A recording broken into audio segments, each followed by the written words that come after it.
Okay, here's what to expect on the carnivore diet in week 1. Let's break it down. Day 1 feels amazing. You are motivated. You're at the peak of your willpower. You feel really good. You're eating hamburger patties, you're eating ribeye, you're eating eggs, and you just don't even notice that you're missing carbohydrates, actually. Day 2, you're probably feeling really good too. You're ready to go. You're feeling like you're not having any cravings because you're full. The keto flu will start to hit on day 2 or 3. So the keto flu is when your body is shifting energy systems and you are going from burning carbohydrates to burning fat for energy.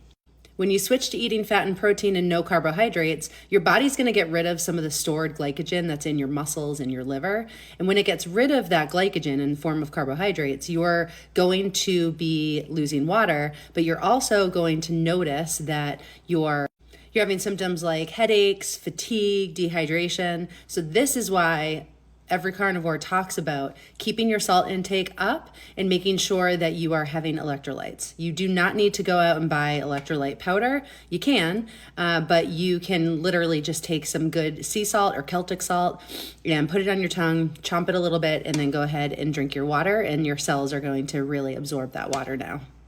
As those glycogen stores are released and you're losing water retention, what you're going to notice, well, you might not notice this, but what's also happening is you're losing some minerals like potassium and sodium and magnesium. And so that's why you want to keep those electrolytes up, and you're going to get all of those nutrients and minerals from a good salt. I know for me, when I started carnivore a few years ago, I was having some heart palpitations and I was a little bit worried about it. And really for me, that was a loss of potassium. And so I really started to up my intake of salt, and it resolved the symptoms. This one's a big one. A few days in, you're just going to notice your digestion is making a shift. So you might feel bloated, you might feel constipated, you might have a lot of diarrhea. If you don't know, diarrhea can come hand in hand with constipation.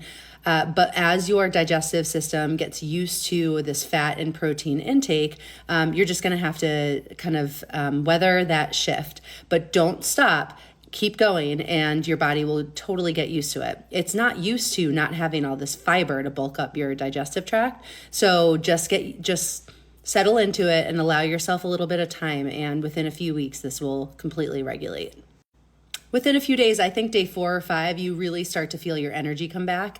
Your body's getting really efficient at burning fat for fuel, and you're going to start to feel that nice uptick. So don't be sad about those days in between. Day 6 and 7, you're going to start to feel that get even better. Your cravings are going to be more stable. You're not going to have as much brain fog, and your energy is going to also be more stable. You won't have so many rises and dips in energy. Remember that for whatever reason you're doing carnivore, whether you are trying to heal your gut, you are trying to work on autoimmune issues, you are dealing with any sort of food addiction, when you start carnivore, it's not a magic fix. It takes a little bit of time. It took you a while to get to the point that you're at where you wanted to start carnivore. So just make sure that as you're going through the first few days, first few weeks, even first few months, that you give yourself some compassion and that you stay the course.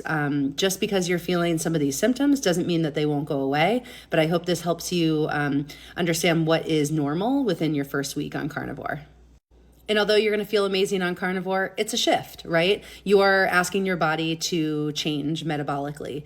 You're trying to help to become more metabolically flexible and insulin sensitive. And so it's going to take time, and just give yourself some compassion and stay the course.